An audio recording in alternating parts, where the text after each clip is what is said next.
Mirëmbrëma, mirë se erdhët në Shqip në Dritare Televizion. Do të flasim sot për një ngjarje që gjanë sikur i përket kaluarës. Në fakt, të kaluarës nuk i përket asgjë që nuk e marrim me vete. Ajo bëhet e tashme dhe bëhet më pas e ardhme. Për një ngjarje të tillë, do doja të ndalojmë të flasim sot. Në fakt, me kërkesën e tyre erdhën ata që më ftuan ta bëjmë këtë bisedë. Ata janë zoti Telat Axhiu, kryenxhinier i uzinës së ferrokromit në Burrel, dhe zoti Xhavit Metra, specialist elektrik. Mirë se erdhët. Zoti Axhiu, mirë se erdhët, zoti Metra. Mirësi. Mos thatë që ishte edhe një shok tjetër me ju, po pastaj ndroi mendje rrugës apo kishte një problem. Okej.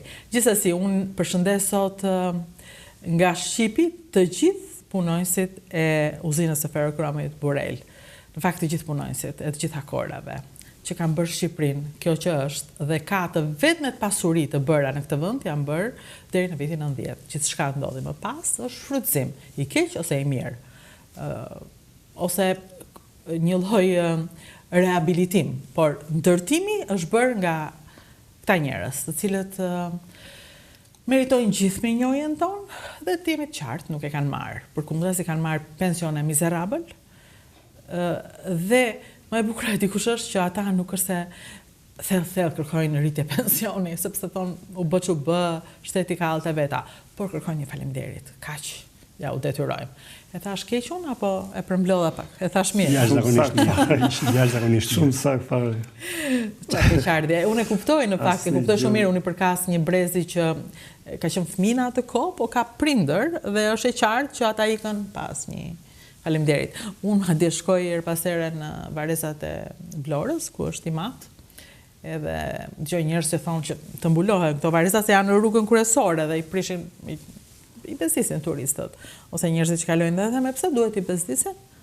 Janë njerëz që kanë qenë gjallë një ditë, ne do jemi një ditë, s'do jemi, kështu që më mirë të dim të kalojmë para vdekjes. Dhe sa herë që kaloj aty, them që i mat ka lënë gjithë jetën në këtë vend. Dhe edhe tani aty po prehet, në vendin ku la jetën. Pas një falënderim, është e qartë, askur se falenderoj, askur. Madje po të shikosh në varezat e Vlorës dhe varet e para, nuk i kanë njerëzit që kanë punuar më shumë, po i kanë njerëzit që bërtitën më shumë, të tjerët janë diku. Kjo është jeta, duhet kesh para për blerë dhe varrin. Ndërkohë, më keni dërguar disa info për uzinën e ferrokromit të Burrelit, të cilat unë do t'i lexoj dhe pastaj do të pyes pak nga pak për të gjitha. Fuqia punëtore e uzinës së ferrokromit në Burrel ka qenë 750-800 punonjës. Në cilën kohë flasim? Ne do i referohemi gjithmonë kohës të 97-s. Pra 750-800 ka qenë për vitin 1997. Ju flisni për 97-ën. Interesante. Në fakt, unë mendova se ju do më tregonit për ferrokromin përpara 90-s. Edhe atë. Por në fakt, ata kanë sjellë me vete një letër që më bëri shumë përshtypje. Edhe kjo është një pjesë tjetër e patreguar e historisë sonë. Është 97-a. Pse nuk e tregojmë ne? Sepse që ta tregojmë duhet e para të ndëshkojmë ata që e bën. Që ne kemi thënë e bën të gjithë. Gjithë fajtor për 97-a. Të gjithë nga pak. Pastaj, mbasi të ndëshkojmë ata që e bën, ne duhet të falenderojmë ata që mbrojtën atë pak që mund të mbrojë. Po nuk kemi gojë ta themi. Se nga e mbrojtën ata? Nga ne, nga vetja. Kështu që është një histori e patreguar pikërisht për problemet që ne kemi. Domethënë gjithë ne që kemi jetuar atë kohë, kemi nga një problem. Mua përfshirë që kam qenë gazetare. Unë kam treguar me shumë naivitet, sepse unë isha gazetare e re dhe nuk i përkisja asnjë krau politik. Nuk e kuptoja realisht çfarë ndodhte. Unë kisha një keqardhje dhe një frikë të madhe për njerëzit që u përkisja dhe ishin të gjithë shqiptarët. Këtu është një letër shumë e rëndësishme që unë ta lexoj më vonë dhe shumë prej jush do të gjejnë veten aty. Më bëri shumë përshtypje. Por ndërkaq, ndalojmë dhe tregojmë disa të dhëna për uzinën e ferrokromit në Burrel. Pra, prodhimi i ferrokromit 18.000 deri në 20.000 tonë në vit. Flasim për 97-ën, përsëri, deri në 97-ën.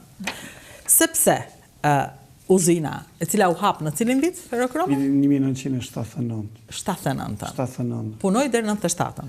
Punoi deri dhe vazhdon të punoj. Jo, kam të qartë, po punoj si e tillë, domethënë, si e shtetit.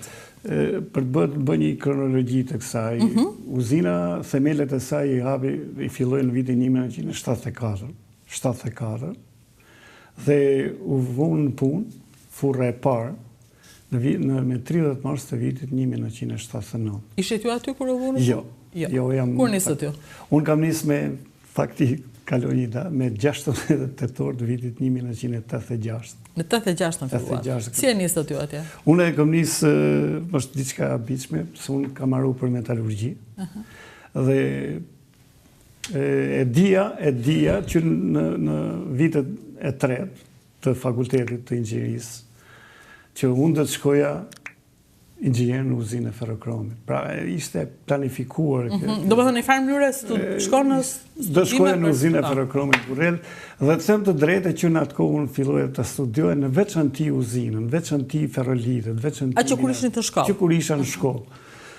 Dhe me 16 tetor të vitit 1986, unë emërohem inxhinier në uzinë e ferrokromit Burrell, dhe shkova për herë të parë inxhinier turnin e tretë.